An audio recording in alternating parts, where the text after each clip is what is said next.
There are all kinds of different ways to talk about what we're doing.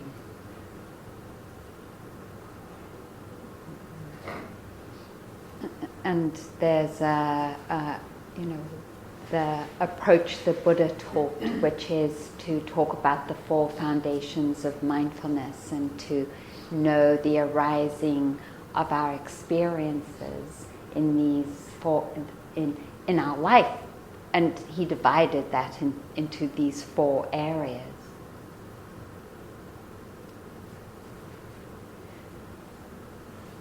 And then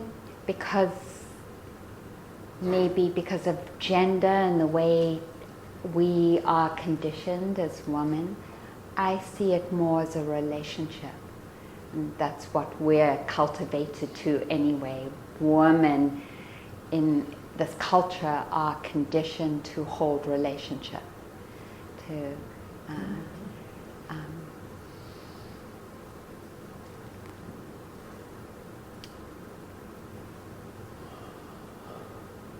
learn how to stay connected in some ways. And I see our practice as our capacity to build a relationship with our life as it's coming through.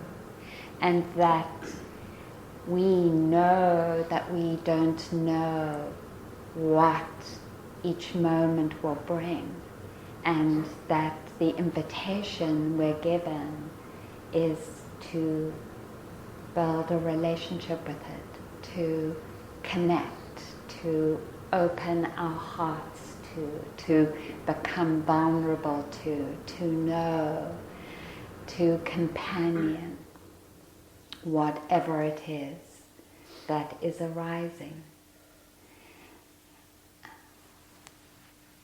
If we look at our personal relationships, our love relationships, we know already, just taking something like that, what a huge task that is. Because just I look at the string of my old lovers, and that it's testimony, or my present relationships is testimony, just sort of in a very clear way, the challenge of that, and then just to acknowledge.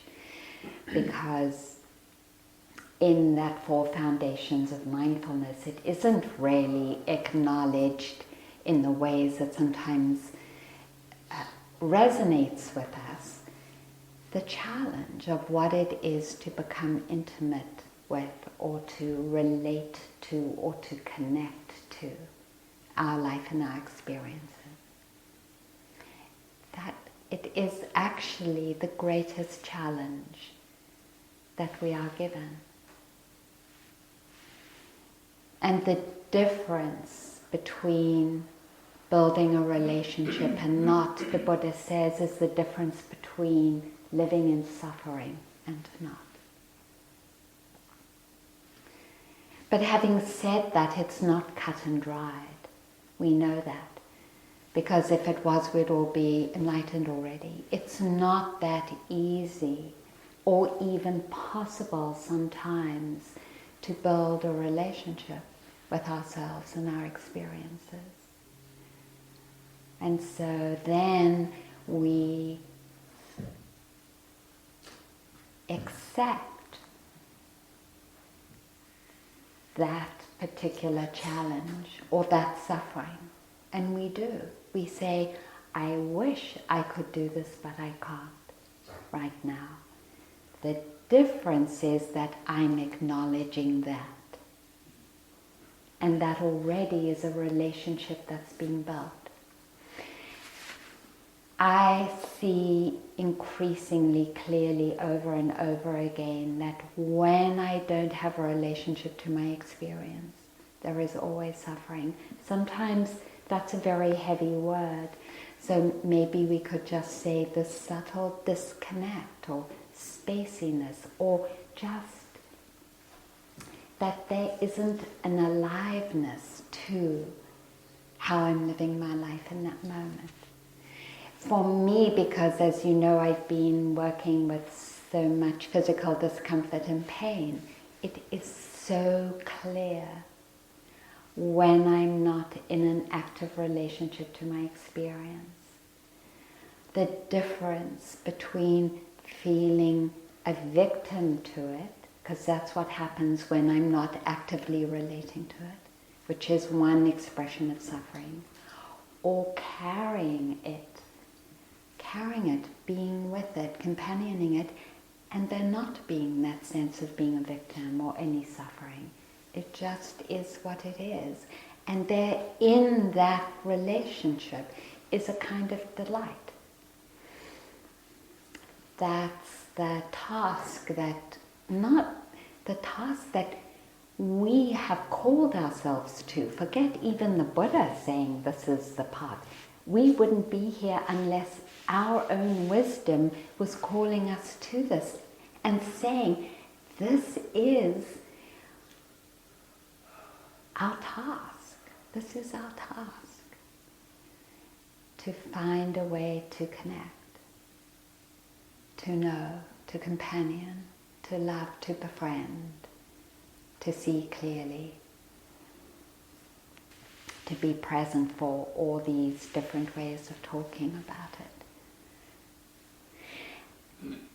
That's our life calling to us. And what's beautiful about a retreat is that we have created a container as safe as it can be, given the dukkha of things, the imperfection of things, to answer that calling. To say, I'm giving these 5 days for it, or 3 days, or 2.5 days. And then just to note that all the teachers say, there is no more beautiful task we can do than this, to answer this calling.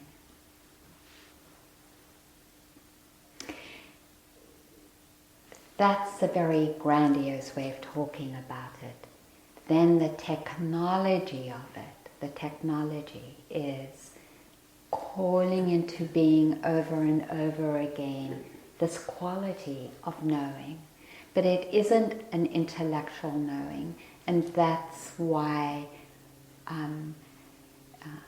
we include, not as something separate from, but include in that knowing friendship or caring.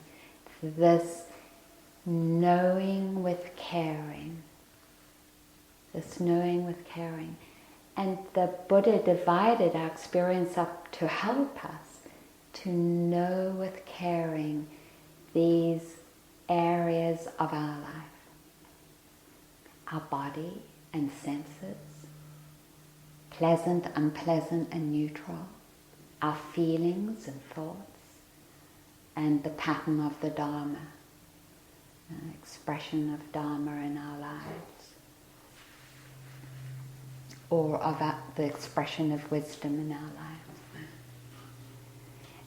And I have found it really helpful to begin with the body as the first place to cultivate this friendly knowing. I read an article which I might read later on today, or maybe I'll just quote it now. It was in the Sun magazine. I don't know if you know the Sun magazine. It's a writer's magazine, and or budding writer's magazine. And there was a professor of English who wrote, an African-American man, who wrote about his experiences of racism. And at the end he says, you know what's most heartbreaking for me about racism is that it kills our imagination, because we don't have the capacity to imagine ourselves as beautiful. And that white people's imagination of us is distorted because they don't know me, so it's purely their imagination or thoughts of me that are so negative. It is a matter of imagination. And I say this because this task demands from us an imagination that is freed of our negativity, that is freed of those thoughts that say that we can't.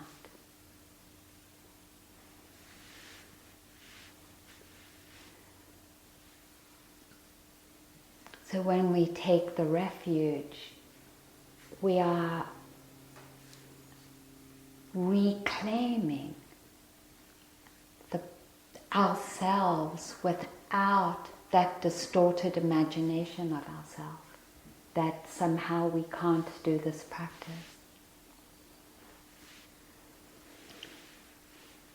So when we invite this knowing awareness, we invite it in that willingness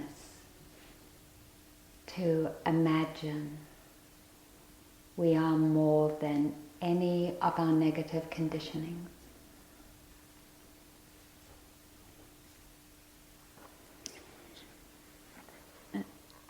That becomes the basis of our effort and perseverance and determination, that. And then we bring this capacity that we have to know the experience with friendliness, and we will today particularly to the body, to hard and soft, to warm and cold right now, to tingling or vibration, or the sense of liquidity or connection, or wetness. Just to become very simple, to come to the places in the body that are safe for you, where it can be simple to know the experience. And that might be your breath, or it might be sounds, or it could even be taste. That taste, if you have a lingering taste from breakfast. And just to continue to taste.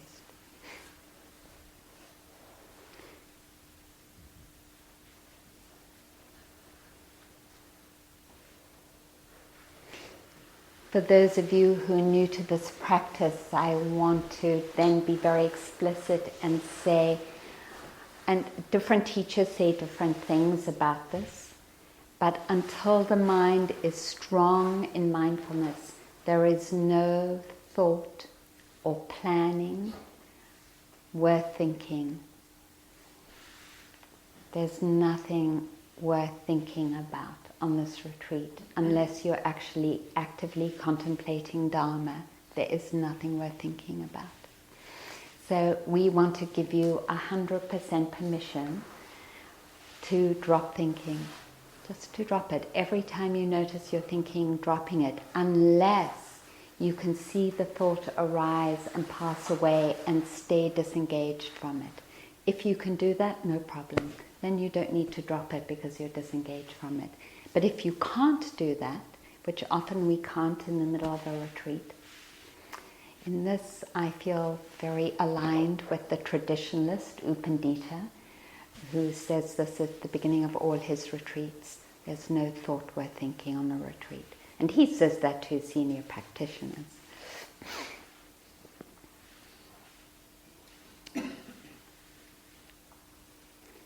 I find that enormously helpful.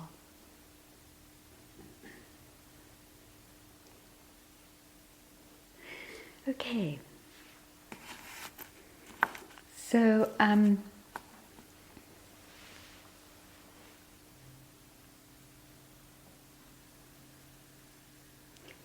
then see how it is for you in this moment in your body.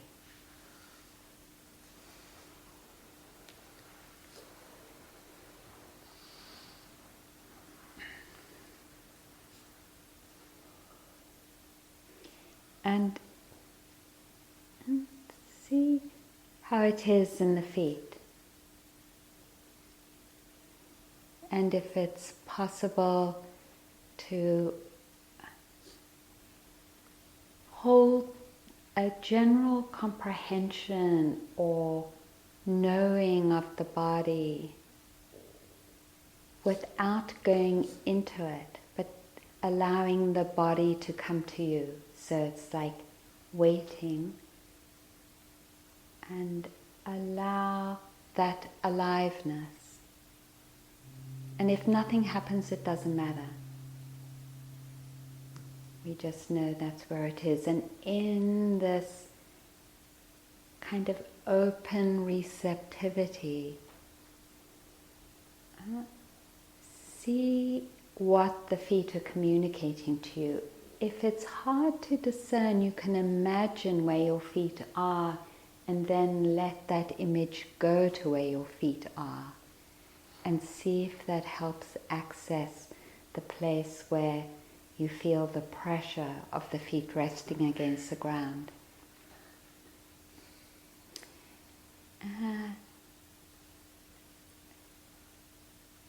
Bringing that willingness to connect or relate to or know how it is with the feet, whether it's pleasant or unpleasant, if it's possible to ignore that right now, and open to the sensation, hard or soft, tingling, warm or cold.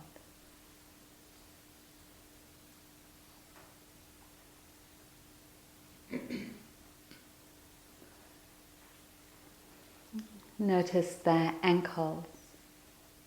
Maybe there's some sensation in the midpoint between the two bones.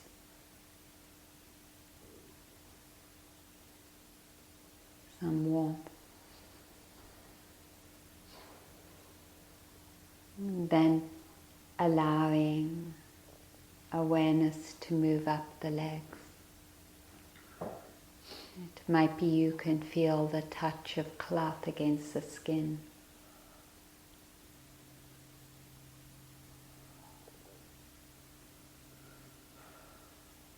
Or some inner warmth or tingling.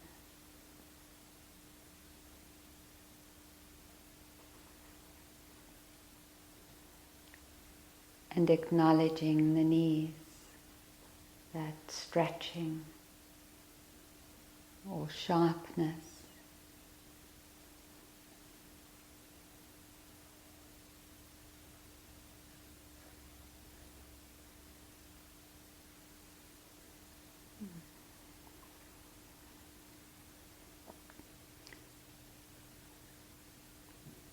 And the thighs.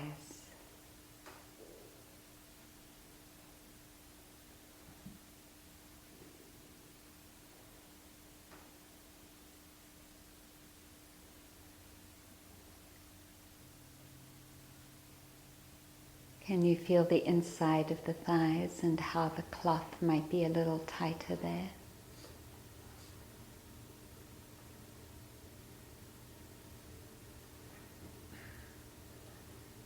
Or perhaps where the thighs end and the pelvis begins,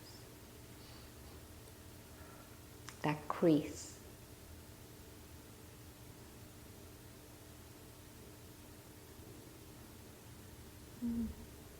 Then notice the buttocks, hardness, vibration, pressure.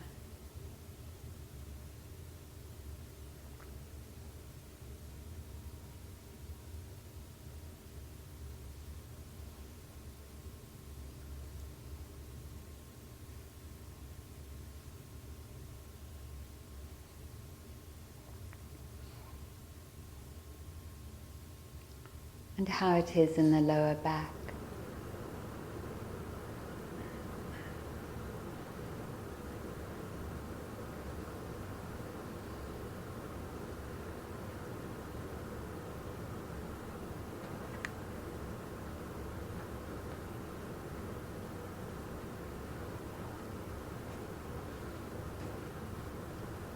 Allow your awareness to move up the back.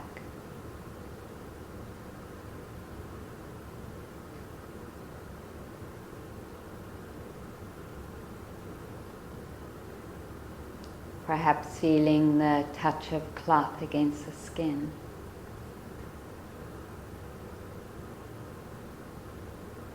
And the warmth there from that touch.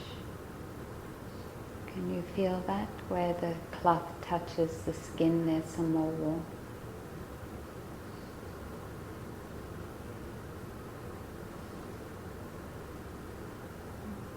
Coming to the shoulders and acknowledging the shoulders. It's often a place of hardness. Allow the hardness, don't try and change it.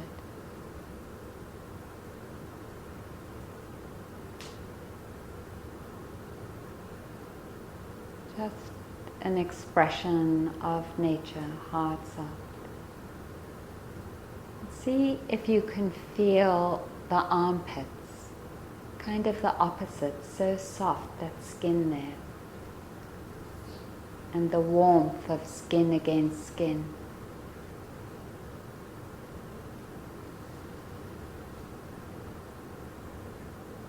Maybe you can feel a little bit there, hair follicles.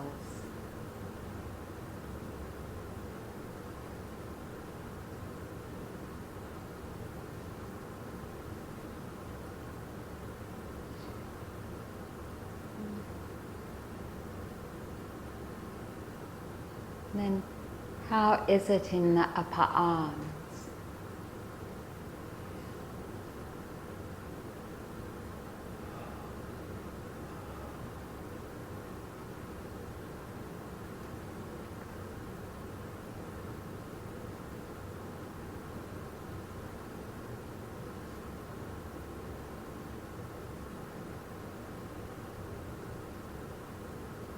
Continuing down into the hands.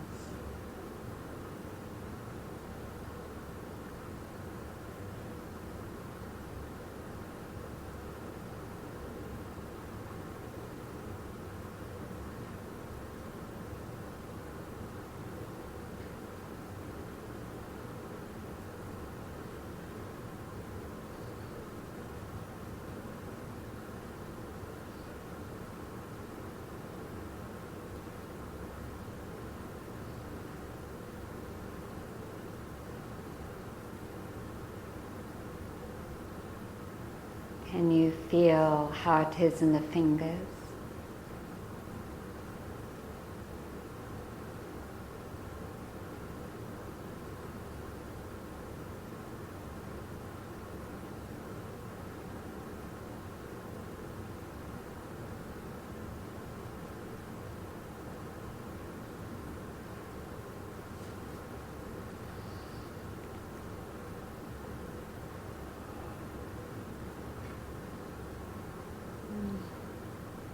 Just for a moment exploring the palm of the hand.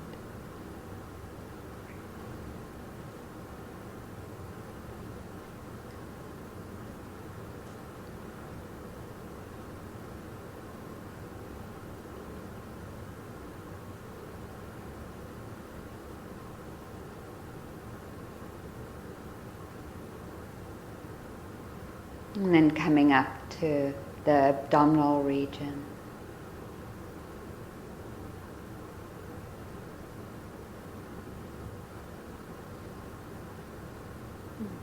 The warmth that surrounds the organs in that cavity.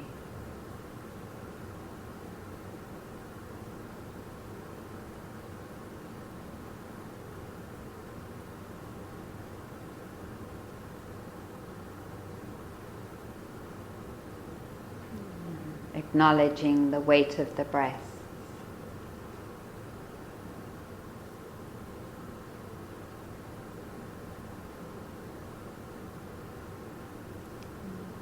And the rib cage and how the skin is stretched around it.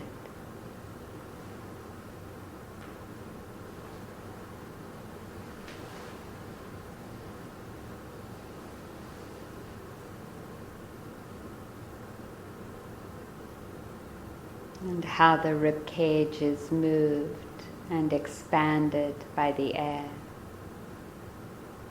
And then as the air is released, how it releases as well.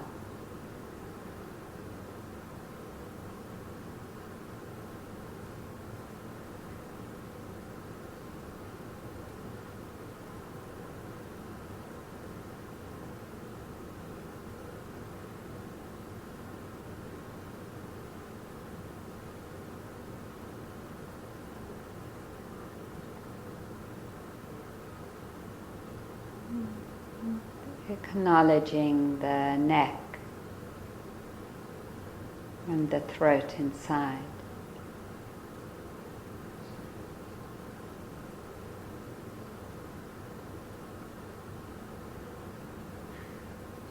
The warmth of the throat and wetness.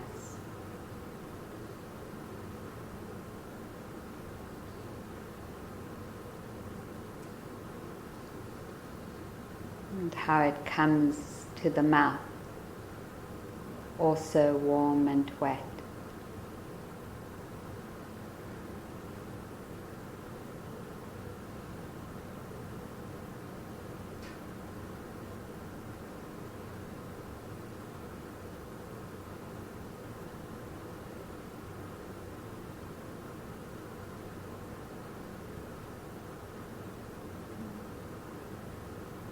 Opening to the whole of the head.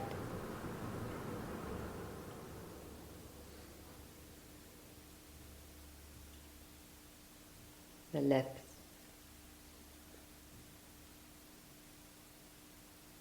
The forehead.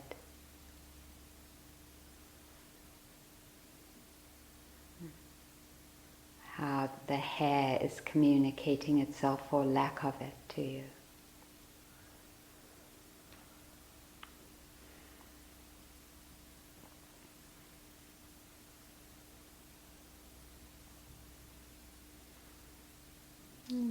Notice then also how the nostrils flare just a little bit as the air is pulled into the body.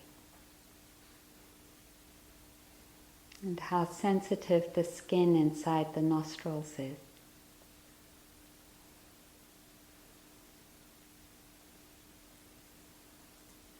How I can actually tell when the air is coming in and then leaving.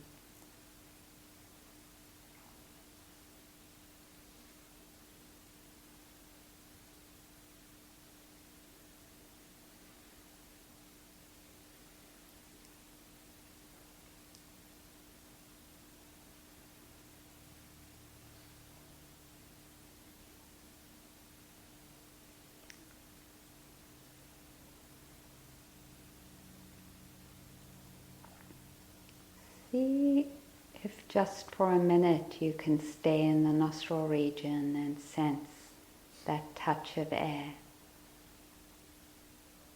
Or it might be you can feel it right at the tip of the nose. And the skin just underneath the nostril.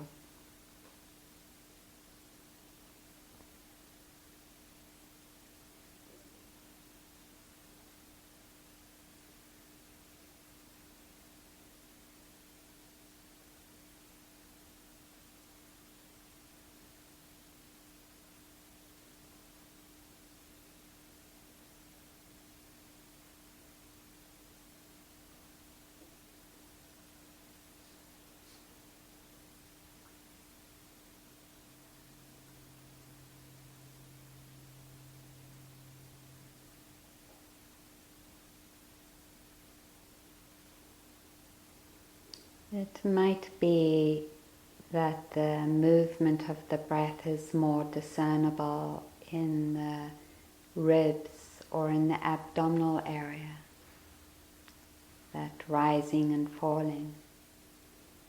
Wherever you feel the breath most clearly,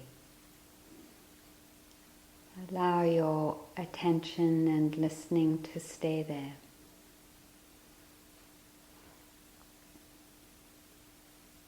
See if this attention can discern the very beginning of the breath and how it ends as the in-breath, and the beginning of the out-breath and how it ends.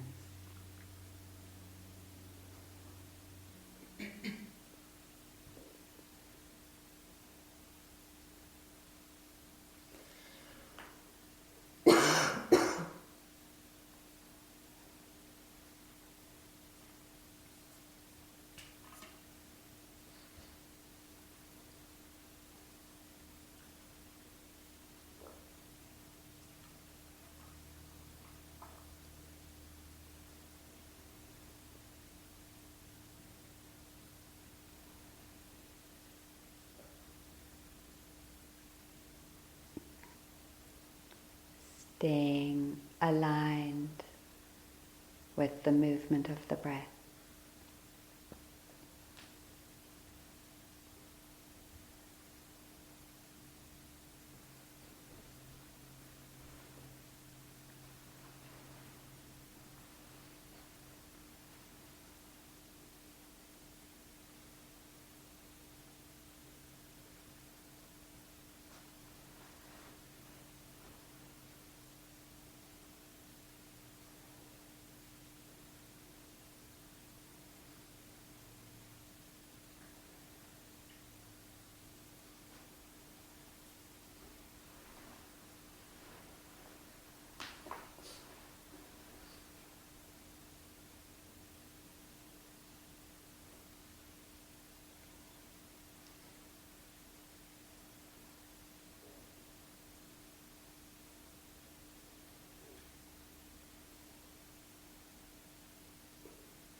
Focusing over and over again